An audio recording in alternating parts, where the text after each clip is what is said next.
Passer aux questions d'espace à ce moment-là, avec donc le projet de rénovation du bâtiment de la rue Pierre-Nicole. Alors avant de vous parler de l'endroit où nous allons aller pendant les travaux, on s'est quand même dit qu'il fallait rappeler, puisque ça a déjà été exposé à un certain nombre d'entre vous, mais pas à tous, et nous accueillons de nouveaux parents tous les ans, donc c'est normal, me semble-t-il, de revenir sur ce que ces travaux vont apporter aux élèves. Bon, les travaux, ils vont porter globalement sur une refonte totale de tous les systèmes de l'établissement. Par système, j'entends le système de chauffage. On va passer on aura une pompe à chaleur avec un système de ventilation comme celui qui a été mis en œuvre boulevard Arago dans l'école primaire et qui apporte un confort indéniable et une ventilation aussi des salles, ce qui est quelque chose de très important pour le bien-être. Et puis, bon, une refonte de l'électricité, etc. Donc, il y a aussi des aménagements de fond, si vous voulez, qui contribuent à améliorer le bien-être. Mais plus spécifiquement dans les espaces, donc là je vous projette, alors désolé, j'espère que vous allez vous y retrouver, le plan du rez-de-chaussée du bâtiment de la rue Pierre-Nicole. Nous avons la rue Pierre-Nicole qui est ici, l'entrée principale ici et le hall, si joli à l'heure actuelle, qui accueille vos élèves dans de bonnes conditions.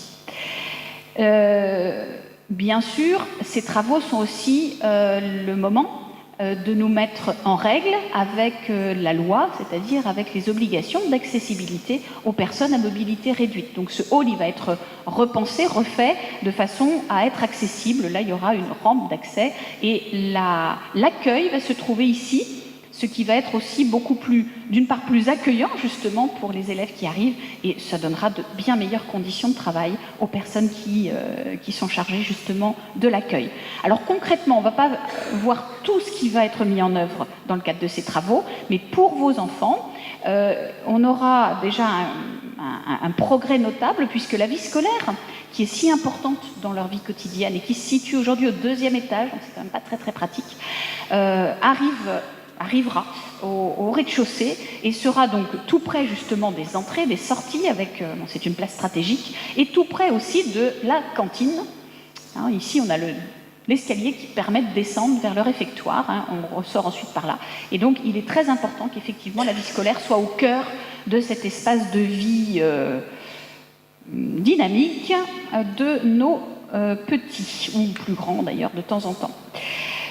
Autre cercle rouge, là, c'est l'ascenseur qui va être mis en œuvre, qui est donc compatible avec l'accessibilité des personnes à mobilité réduite, donc une taille voilà, bien définie, et qui va donc être un peu particulier puisqu'il aura 3 portes et desservira tous les paliers. Vous savez qu'il y a plein de petits paliers quand vous venez aux petites tables, vous vous perdez souvent, ou vous ne vous êtes pas encore perdu pour celles et ceux qui sont boulevard Arago, mais vous perdrez parce que c'est un bâtiment ancien avec plein de demi-niveaux, et donc cet ascenseur s'arrêtera partout. Voilà une représentation non contractuelle, on va dire, faite par notre architecte du hall d'entrée. On reconnaît les poteaux qui évidemment restent, hein, on ne va pas faire s'écrouler toute la structure en enlevant les poteaux, mais voilà, on va essayer de rééclaircir cet ensemble, notamment en enlevant des faux plafonds qui avaient été mis, enfin, etc., le rendre un petit peu plus accueillant et confortable. Voilà maintenant un plan tout à fait intéressant qui est donc le plan du 1er étage où se situe par exemple mon bureau qui est ici, voilà le bureau de Monsieur Yon qui est ici aussi, et les salles colson, vous les connaissez bien, hein, voici la colson A et voici la colson B, bon, qui restent comme elles sont, mis à part qu'on verra enfin le beau plafond. Et voici la cour que nous avons. Aujourd'hui, dans cette cour, vous avez ici un préau et vous n'avez rien au fond. On va enlever le préau. Et au fond de la cour, on va monter un bâtiment qui comprendra un rez-de-chaussée et 2 étages. Alors a priori, on peut se dire, mais c'est complètement ahurissant, alors que la cour est petite, de faire un bâtiment dedans. Sauf que le rez-de-chaussée de ce bâtiment sera le foyer pour les collégiens. Ils n'ont aujourd'hui aucun foyer. Donc quand il pleut, ils ne peuvent pas aller dans la cour et ils n'ont nulle part où aller. Alors que là, on pourra donc ouvrir ce foyer par de grandes baies vitrées sur la cour, un petit peu le principe finalement de la zone de jeu que nous avons à Arago, mais en plus vaste ici. Et quand il fera beau, les élèves récupéreront donc l'ensemble de l'espace court, dont une partie sera donc couverte, ce sera le foyer, et quand il pleuvra, ils pourront être hébergés dans le foyer des collégiens. À cet étage, peu de changements, si ce n'est que les salles des professeurs, vous verrez après que tous les espaces des personnels montent au 5e étage, et donc les élèves réinvestissent les espaces qui sont aujourd'hui dévolus au travail des professeurs, donc ça fait des salles de travail en plus, des salles de classe, et vous savez aussi qu'on en manque cruellement, ce qui est aussi un problème pour les emplois du temps. Voilà, l'étage suivant, qui est un demi-étage, présente comme nouveauté le foyer des lycéens, donc qui se situe juste au-dessus du foyer des collégiens. Il ne se voit pas, puisque ça c'était une demande expresse du CVL, de surtout que les collégiens ne voient pas les lycéens, que les lycéens ne voient pas les collégiens. Ils ne se voient pas, il y a pas de... Au début on avait pensé une mezzanine, mais pas de mezzanine, non.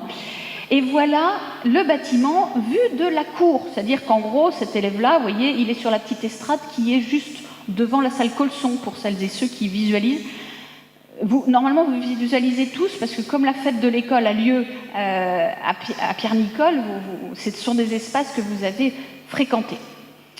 Ce bâtiment, le voilà, donc des grandes baies vitrées qui s'ouvrent totalement, c'est ce que je disais, pour associer la cour à l'espace collégien. Ici, premier étage, c'est le foyer des lycéens, et vous voyez qu'il y a encore un deuxième étage qui est une grande salle de travail, salle de permanence, tout sera modulaire. Donc on pourra aussi délimiter en plusieurs salles de travail en groupe, par exemple, parce qu'ils ont de plus en plus de travaux en groupe. Et c'est toujours difficile, on ne sait pas comment faire, il ne faut pas parler quand on est dans la salle de permanence, il ne faut pas parler... Et quand on fait des travaux de groupe, il faut parler. Donc c'est compliqué. On aura ces espaces-là qui pourront être utilisés à cette fin. Et ici, une passerelle qui relie ce bâtiment au deuxième étage, donc je vais y venir, du bâtiment historique actuel, où se trouve le CDI. Et en fait, on va avoir donc un grand espace CDI qui est de plus en plus nécessaire justement dans le cadre du travail ou des recherches que les élèves doivent mener. Donc un grand espace qui va commencer ici. Cette passerelle, c'est déjà de l'espace CDI. Cet espace CDI, alors pardon, je reviens un petit peu en arrière, ça c'est la vue intérieure dessinée par l'architecte de ce que pourrait être le foyer des lycéens. Alors évidemment, ils seront en charge même de nous faire des propositions d'aménagement, de mobilier, etc. Là, c'est un dessin qui est fait avant intervention des lycéens. Donc voilà, nous voici au deuxième étage, je vous en parlais donc. Deuxième étage du bâtiment de la cour, ici, qui est donc une grande salle, je vous en ai parlé, qui donne sur cette passerelle qui fait déjà partie du CDI. L'espace du CDI, il est encerclé là de rouge, et il est donc beaucoup plus grand qu'aujourd'hui, puisqu'aujourd'hui, le CDI, je vous le délimite, voilà le mur du CDI, voilà, et il comprend cette petite annexe. Évidemment, cette passerelle n'existe pas. Donc vous voyez que le CDI augmente considérablement. Alors il comprend des petites salles, là il y a le bureau par exemple de Barbara Denis, la conseillère d'orientation, une petite salle où les élèves peuvent travailler. Là ici ça peut être une salle aussi qu'on isole pour le travail. Et puis les documentalistes ont déjà commencé à réfléchir très très puissamment à l'organisation de leur espace et fait quelques propositions de ce genre d'aménagement. Donc là on voit un petit peu des bornes d'accueil, des zones de lecture, des zones de recherche avec des ordinateurs. Ici, c'est une zone de travail, mais là, ils ne l'ont pas matérialisé. Et voilà aussi une esquisse, une ébauche de ce que pourrait être cette partie-là du CDI, en sachant qu'ici, ça sera plutôt des zones de travail. L'étage du dessus, le troisième étage, toutes les salles qui commencent par 30, hein, comme dans un hôtel. D'ores et déjà, nous avons des laboratoires. Ici, nous avons 2 laboratoires bien équipés et un plus petit ici. Nous y ajoutons 2 laboratoires. C'est-à-dire qu'il y aura donc au total 2 laboratoires complets de sciences physiques, 2 laboratoires complets de sciences de la vie et de la Terre, et nous gardons bien sûr ce petit laboratoire complémentaire. Ça doit nous permettre de faire face aux besoins d'expérimentation. On parle de sciences expérimentales, mais c'est vrai qu'à Sévigné, notamment au collège, il n'y a pas suffisamment d'opportunités de mise en pratique de l'enseignement des sciences expérimentales parce qu'on manque d'espace aménagé. Le 4e étage, pas vraiment de changement, mis à part toute la rénovation que j'ai mentionnée au départ. J'en profite du coup pour vous dire que bon, on a toujours l'ascenseur, ça on l'avait vu en bas, il continue jusqu'en haut. Et les cages d'escalier qui sont quand même pas très jolies, mais surtout bruyantes et déficientes, qui sont les cages d'escalier latérales, seront complètement refaites. Cet escalier là, par exemple, va devenir en fait un escalier en béton. Parce que je trouvais que c'était important d'avoir une zone qui soit pas en bois, dans cet immeuble. Voilà, donc ça passe en béton. Et puis, dernière chose, 5e étage, là, les élèves n'y vont pas, de même qu'aujourd'hui, ils y vont de façon très, très sporadique, c'est pas tout à fait fait pour eux. Et du coup, on aménage complètement cet espace pour les personnels et les professeurs. Ce qui dégage, évidemment, aussi, comme je l'ai dit précédemment, les espaces qu'on récupère en salle de classe plus bas.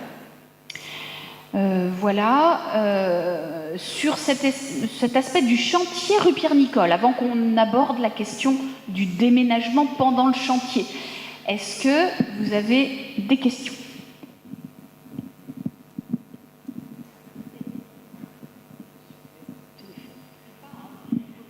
Si vous n'avez pas de questions sur ces questions, oui, on en a une.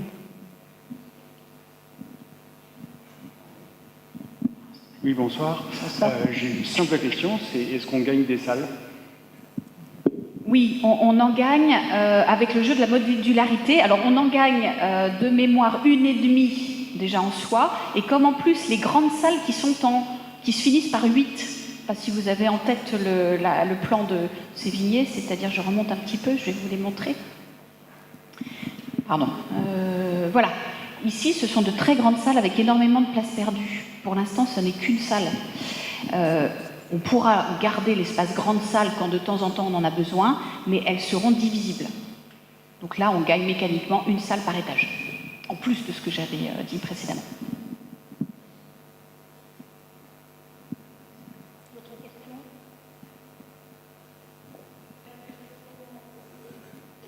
Question en ligne sur la jauge du nouveau CDI. Combien d'élèves pourra-t-il accueillir en même temps?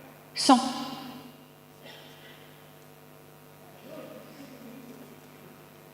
Voilà, ça je pouvais donner la réponse directement parce que c'est évidemment un calcul et une déclaration dans le cadre du permis de construire. Donc c'est très clair.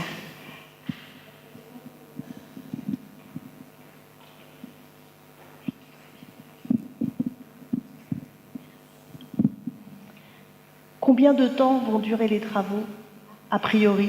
Alors on avait prévu une diapositive pour après, mais on peut peut-être le mettre maintenant, je ne sais pas. Non, on répondra tout à l'heure. On finissait par ça sur le planning des travaux. Je vous ai dit une diapositive récapitulative. C'est vrai que ça aurait pu trouver sa place là, mais...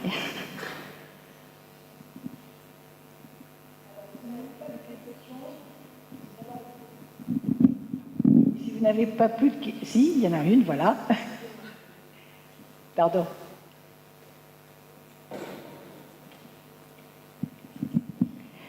C'était sur la capacité des foyers, combien le foyer collège peut accueillir de collégiens et combien le foyer lycée peut accueillir de lycéens. Alors, normalement, la jauge, ça va être une soixantaine chacun. 60-70, je crois que c'était 70 en fait. Donc évidemment, vous allez me dire, c'est pas tous les collégiens, effectivement. Tous les collégiens ne pourront pas tenir dans le foyer.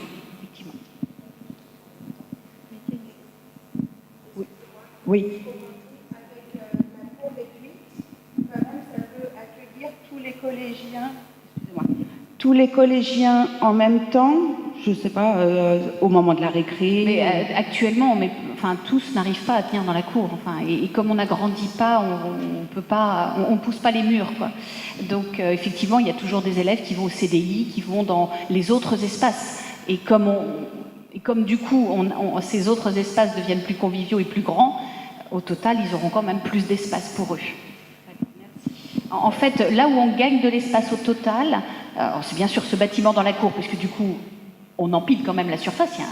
Il y a un gain de surface, d'ailleurs, qui est déclaré sur le panneau, vous savez, de déclaration du permis de construire, qui est, si vous l'avez vu, qui est affiché sur une fenêtre à côté de la porte d'entrée de Sévigné, comme il se doit. Il y a donc ce gain de place avec ce bâtiment dans la cour, puis il y a un gain de place en fait à l'étage. J'ai pas beaucoup insisté dessus parce que c'est les professeurs et les personnels qui vont s'y trouver, mais donc au 5e et au 6e, là effectivement on construit une annexe, si vous voulez, sur la terrasse là-haut. Donc là on gagne de la place, ce qui dégage de la place pour les collégiens et les lycéens sur le reste du bâtiment. Oui, je me suis peut-être un peu perdue dans le compte sur les demi-étages, mais grosso modo, j'arrive à 24 salles, ce qui correspond au nombre de classes.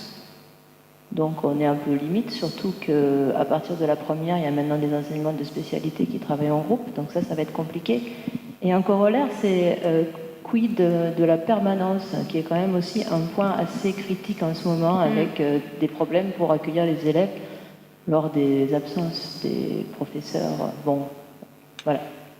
Alors, la permanence, c'est justement dans cette grande salle que j'ai décrite, au-dessus du foyer des lycéens. D'accord ? C'est là qu'elle se met. Donc, elle est beaucoup plus grande qu'aujourd'hui, elle est modulaire, ce qui fait qu'on pourra avoir des espaces où ils travaillent silencieusement et des espaces où ils peuvent travailler en groupe. Par ailleurs, l'espace du CDI, s'agrandissant, permettra d'accueillir plus d'élèves. Et quant au nombre de salles, on gagne vraiment sérieusement des salles. Donc, alors je ne dis pas que c'est l'idéal, on voudrait toujours en avoir encore plus, mais on n'a pas pu racheter le bâtiment d'à côté, donc on ne peut pas faire plus. Mais là, en redivisant toutes les salles en deux, on arrive quand même on a beaucoup plus de marge qu'aujourd'hui. Vous ne pouvez pas diviser toutes les salles par deux, parce qu'il y en a Salle quand 8, même... les salles numéro 8. Ah oui, parce que les 21 et quelques, là, ça tient à peine dedans. Évidemment, évidemment, pas les petites salles. Bien, alors nous allons passer, je vérifie que je n'ai pas d'autres questions sur Facebook Live. Nous allons passer donc à la troisième. Il y en a une ? Petite demande de rappel sur les effectifs actuels. Les effectifs actuels. Oui, et d'ailleurs, ils vont se plafonner, nos effectifs. Tout à fait, merci. On a 330 collégiens et 320 lycéens.